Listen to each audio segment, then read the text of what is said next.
এই গাড়ি কেন দাঁড় করালে? আমাদের কি সমস্যা? আসসালামু আলাইকুম স্যার। স্যার আমি হারু। স্যার আমি ফারুক। তুমি হারু? হারু হারু পারো তো আমি কি করবো?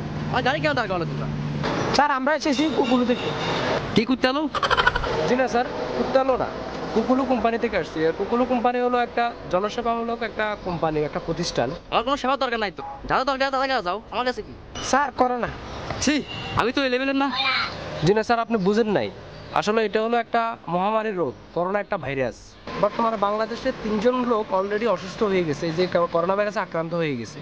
আর এই ভাইরাসটি ছড়িয়ে ছিটিয়ে যাওয়ার আগেই, মহামারী আকার ধারণ করার আগে আমাদেরকে আরো একটু সতর্ক হতে হবে।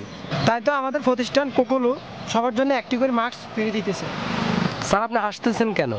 আরে মিয়া, যে দেশে এখন বর্তমানে 3জন মানুষ অসুস্থ হয়েছে, ওইখানে এখন একটা মাস্ক 10 টাকা, মাস্ক এখন 100 থেকে 200 টাকা। এখন আপনি এখানে ফ্রি দিতেছেন আবার আমাদেরকে। সত্যি স্যার আমরা মাস্ক ফ্রি দিব, কিন্তু একটা সত্য আছে। আমি জানতাম তোমাদের কোনো মতলব থাকতে পারে, ঠিক আছে? তোমার মতলবটা কি বলো? আমরা যে আপনাকে একটা মাস্ক ফ্রিতে দেবো, এটার প্রমাণ আমরা কোম্পানিকে কিভাবে দিব? আমি কি জানি তোমরা কীভাবে প্রমাণ দিবা? স্যার আপনাকে ছোট্ট একটি কাজ করতে হবে। আমরা আপনাকে একটা মাস্ক দিব, আপনি পরবেন, মুচকি হাসি দিবেন, এই ছবিটা আমরা কোম্পানির কাছে পাঠাবো। কোম্পানির কাছে পাঠানোর পর কোম্পানি দেখার পর আমাদেরকে 100 টাকা বোনাস দেবে।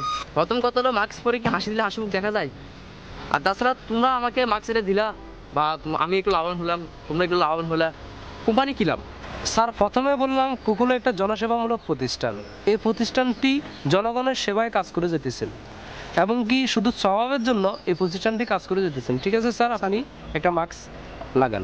ওকে ঠিক আছে, তোমরা যখন এত করে বলতেছো তাহলে একটা দাও, লাগাই। ঠিক আছে, নেন স্যার। আমাদের বাঙালির একটা অভ্যাস, আল্লাহর রাস্তায় আলকাতা খাইলেও এটা বোঝাই করে বাড়িতে নিয়ে যায়। মাঝে একটা শুনছো না, এই যে লবণের বিষয়ে গুজব শুনছে না? ওই সময়তে তোমার প্রত্যেক বাড়িতে 10-20 কেজি করে লবণ ছিল, হ্যাঁ। তারপরও বাঙালি আরেকটা কেজির জন্য লাইন ধরে দাঁড়ায় থাকে। আর এখানে তোমার মাস্ক দিতেছো, তাছাড়া একটা মাস্ক তার এখন বর্তমান। ঠিক আছে, 200 লাগাই। ঠিক আছে স্যার, লাগান লাগান স্যার। স্যার একটু পিক তুলে নেই, আমি সব আছি, তুলে নেই।